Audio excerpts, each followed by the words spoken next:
Good morning, everyone from Vermont. I am here in my grandma's hometown in this tiny little town in northern Vermont.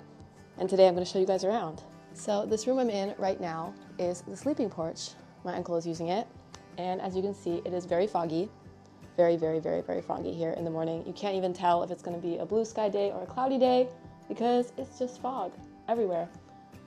And this house we're in is actually from the year 1910. This is the house that my grandma was born and raised in. So right behind me here is the little dollhouse that my grandma used to play with when she was younger. And when me and my cousins were growing up, we would play with this dollhouse. And then when we have our kids and bring them to this house, they are gonna play in this dollhouse. And most of the furniture in this house is from the 1920s, 1930s. There's a little bit of new like plastic imposters in there, but for the most part, it is a lot of stuff that's about 100 years old or 80, 90 years old, which is pretty sick actually. Look at this.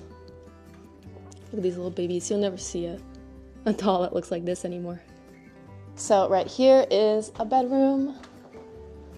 This is a bedroom. This is a bedroom. And then there's one more bedroom all the way at the end of this hallway. My cousin is coming from California to visit, so she'll be staying in this room. Yeah, there are a lot of bedrooms in this house. And a lot of rugs. As I told you guys, here in America, we love rugs. So like basically every single room has rugs in it. So this room here is the living room. Right here is the kitchen. This right here is the dining room, which also doubles as a board game zone. We played Scrabble in here last night. We have all come to this agreement that we do not want to update this house to a super modern interior. We like the feeling of walking into a time capsule. It is cool. It is aesthetic. Of course, we do repairs and stuff. Like you can see the ceiling is kind of ripped open here because the wiring in the house had to be redone. At the time it was replaced, the house's electrical system was over 100 years old and it had not been designed to last that long or to handle so much power being used by so many people. It actually caused the house to lose its eligibility for fire insurance. And that is a really big deal to our family because we actually lost a house on this exact same piece of property to a huge fire that raged through the neighborhood over 100 years ago. Fire insurance was very rare at that time, so most of the neighbors suffered devastating losses, but my family actually had fire insurance, so they used their insurance payout to build an even bigger and better house.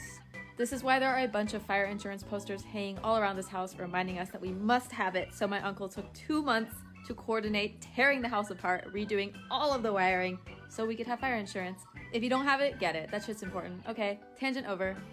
Here is our lovely little porch where we always sit in the evening. Oh my gosh, I hate these locks. And this place right here is the front porch. Let me show you guys the view. This is the most popular place in the whole house. It's just a really nice place to sit, rain or shine, all times of the day. We're sitting on this porch, except for right now, apparently, there's nobody out here. So now that I'm finally here, I'm gonna give you guys a brief rundown of my long journey of how I finally got to this place from this porch on my rocking chair, because we're in Vermont and we love rocking chairs. So, sorry, there are other people in this house right now, so I'm like, I don't want anyone to see me vlogging, it's awkward. So as many of you guys know, I live in a village, so it was quite a long excursion to get out of the village into the city center of Hangzhou, get on the bullet train, take the bullet train to Shanghai, and then go from the Shanghai train station all the way to the boondocks of Shanghai. And my flight was at 7 in the morning. Good morning, everyone from Shanghai. It is 3:55 a.m. I'm on this bus to the airport. And look at this, Eastern is dropping me off, even though it's so dang early. I wasn't gonna vlog in the airport because airports are boring, but I had to show you. You can buy a whole crab in the Pudong airport. Crabs for sale. All right, time to find my gate. And I started on my very long, boring flight. I was going with Emirates, which meant that the food was actually edible. And if you guys are unaware, Emirates actually has a bunch of different meal options. So I did not choose the standard meal. I chose the Indian vegetarian meal because the reason why airline food sucks so much, in my opinion, is because the meat and the eggs are always just weird. Like they just ain't right. So I chose a meal that would not have either of those things. And it was actually edible. It was pretty dang good. And I watched some Arabic movies.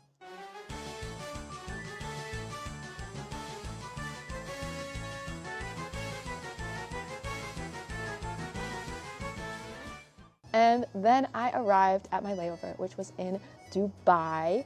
And as you all know, layovers suck, everybody hates them, but I took a flight that has a 14-hour layover. So the layover in Dubai turned from being something annoying to being a gift dropped onto me from the heavens. It was so much fun, it was so amazing. I went on the metro, which is above ground, so you can see out the window for most of the route. And it even has this car that you can stand in the very front because it drives automatically, so there's no driver. So you can watch all the scenery coming by from the front. I rode the metro all the way to the end, to the very boondocks of Dubai. And then I rode it all the way back because it was too hot to go outside. And after that, the sun finally went down and I went outside and I went wandering around. The sun is setting right now, and it just occurred to me, I've been in Dubai for hours, but this is actually my very first time stepping outside because it's just too dang hot.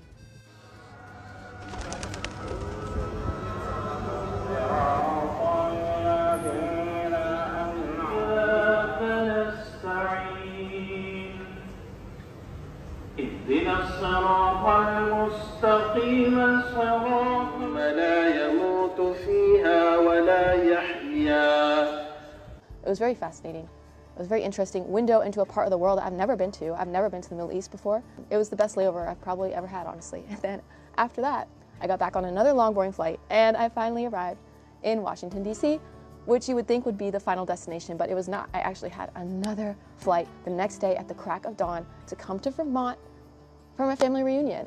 There's literally a sign telling you not to bring your gun on the plane in case there was any confusion if people think they can bring their gun on a plane here.